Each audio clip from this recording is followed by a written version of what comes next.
Halo, assalamualaikum warahmatullahi wabarakatuh. Kembali lagi dengan saya, Eko Supriyadi di channel Ceko Mat UNES. Yaitu berkaitan dengan sistem CAT, Computer Assessment Test, yaitu tes CPNS di 2021-2022. Kali ini kita akan membahas tentang 16 segi penilaian tes karakteristik pribadi atau TKP, yaitu berkaitan dengan tips and tricks menjawab soal TKP, pembahasan metode HOTS, tes karakteristik pribadi. Oke, langsung saja nomor 1. 1. Anda menduduki jabatan humas salah satu rumah sakit atau RS, kemudian Anda mendapatkan keluhan dari salah satu keluarga pasien mengenai penanganan yang kurang baik. Apa yang akan Anda lakukan? A. Mencatat keluhan dan menanganinya sendiri. B. Mencatat keluhan dan melaporkan ke atasan. C. Mencatat keluhan dan menyampaikannya dalam rapat divisi humas. D. Mencatat keluhan dan tidak melakukan apa-apa. E. Tidak mempedulikannya. Ingat, di sini soalnya adalah Anda jabatannya sebagai humas. Humas itu tupoksi pekerjaannya itu apa saja, gitu ya. Terus setelah itu ada suatu keluhan dari salah satu keluarga pasien. Terus penanganan yang tepat untuk hal ini apa menurut jabatan humas gitu ya.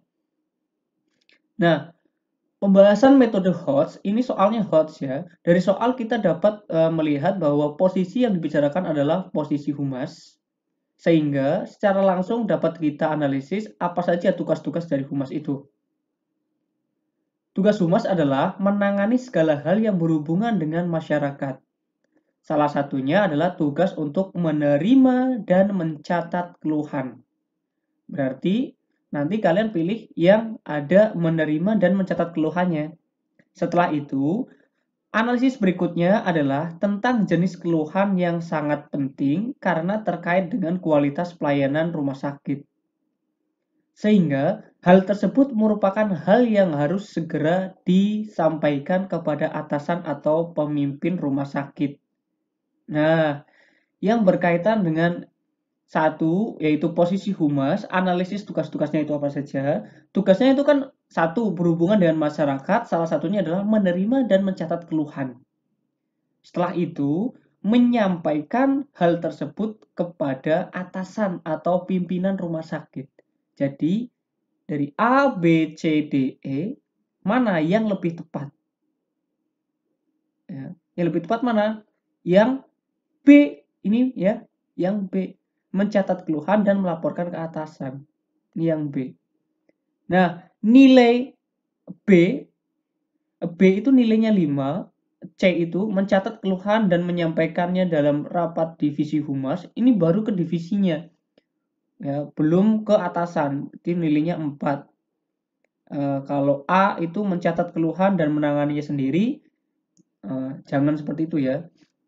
Ya ini bagus, tapi kan kita punya atasan. Ya kita nyampaikan dulu ke atasan, baiknya itu gimana. Gitu ya. Yang D mencatat keluhan dan tidak melakukan apa-apa, itu nilainya 2. Tidak memperdulikannya, itu nilainya 1. Tapi bukan ya, jabatan humas itu harus menerima dan mencatat keluhan. Setelah itu, ya karena kita punya atasan, kita sampaikan kepada atasan atau pimpinan rumah sakit. Oke, jawaban yang nilainya 5 itu yang B. Lanjut ke nomor 2. Nomor 2, sebagai pelayan toko, saya melihat display barang agak berantakan dan di saat yang sama ada pembeli yang datang terus-menerus. Maka saya A. Menutup toko terlebih dahulu dan meminta pelanggan datang kembali setelah toko buka. B. Merapikan display barang terlebih dahulu dan meminta pembeli menunggu sebentar. C. Merapikan display barang terlebih dahulu dengan cepat karena kerapian sangat penting. D. Melayani pembeli terlebih dahulu dan merapikan toko saat menjelang tutup. E. Melayani pembeli terlebih dahulu, kemudian merapikan toko saat tidak ada pembeli yang butuh dilayani. Oke, kita amati dulu. kita itu diibaratkan sebagai pelayan toko, ya. Setelah itu ada barang yang berantakan. Nah, di saat itu juga ada pembeli. Kita harus ngapain nih? Ya. Ayo kita bahas bareng-bareng nih. Pembahasan metode HOTS dari soal dapat kita lihat bahwa profesi yang dibicarakan adalah pekerjaan sebagai pelayan toko. Yang jelas, tugas utamanya adalah melayani pembeli sebaik mungkin. Berarti kita layani terlebih dahulu nih. Ya, kita layani terlebih dahulu, setelah itu baru ya merapikan display tokonya. Sehingga orientasi pada pelayanan harus diutamakan mengalahkan tugas lainnya yang mengikuti tugas pelayanan toko. Seperti tugas untuk merapikan display barang. Iya betul. Kita itu diibaratkan menjadi pelayan toko, setelah itu melayani pembeli terlebih dahulu. Nah, setelah itu baru merapikan ya. Nah, kemudian tugas-tugas lain pelayan toko seperti merapikan display dapat dilakukan pada saat tidak ada pembeli yang perlu dilayani, sehingga tidak harus menunggu toko tutup. Jadi jawabannya yang tepat apa? Iya, yang E. E itu poinnya 5. Poinnya 5. Yang D itu poinnya 4. Yang C poinnya 3. Yang B poinnya 2. Yang A poinnya 1. Ya, sebagai pelayan toko, kita yang melayani dulu. Melayani dulu, setelah itu merapikan. Setelah merapikan bisa ditutup gitu ya. Jadi melayani pembeli terlebih dahulu, kemudian merapikan saat tidak ada pembeli yang butuh dilayani. Ini poinnya 5 yang E. Nomor 3. Sebagai seorang pegawai di kantor pelayanan, saya melihat antrian masyarakat yang tidak teratur dan berebut mendapat pelayanan dengan segera di depan loket pelayanan. Maka saya A. Menertibkan dan meminta bagian loket untuk mempercepat pelayanan. B.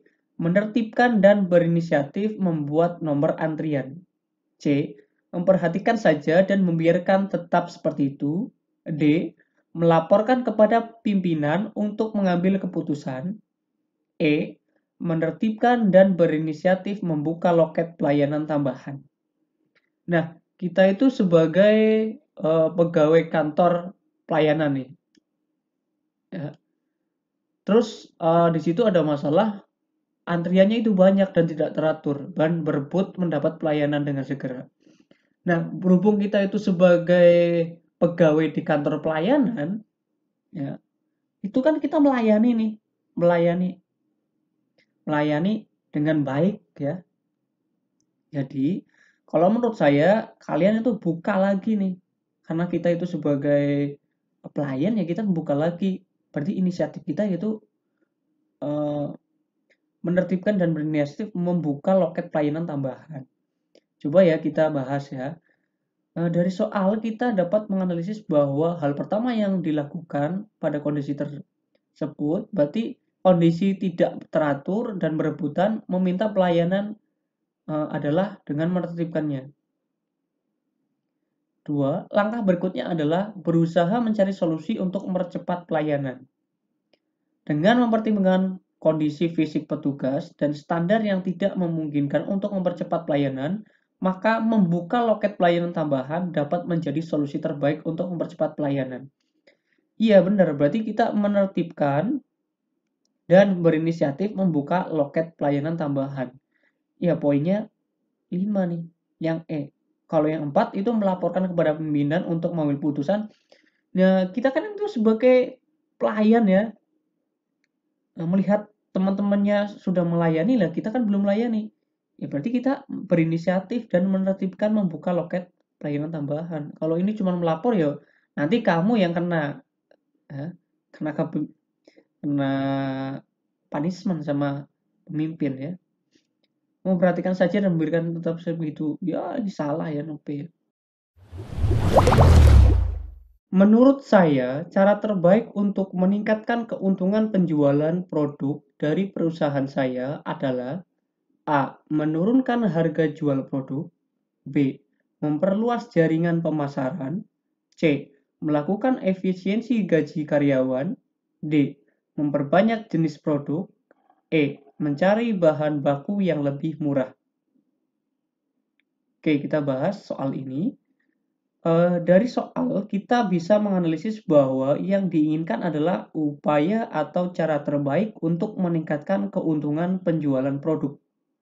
Dalam arti, produk sudah ada dan hanya diperlakukan peningkatan penjualan. Yang kedua, dari pilihan jawaban, sebagian besar merupakan cara dapat digunakan untuk meningkatkan keuntungan penjualan produk. Di antara cara-cara tersebut, upaya terbaik yang dengan resiko paling kecil yang dapat digunakan untuk peningkatan keuntungan penjualan produk adalah dengan melakukan perluasan jaringan pemasaran.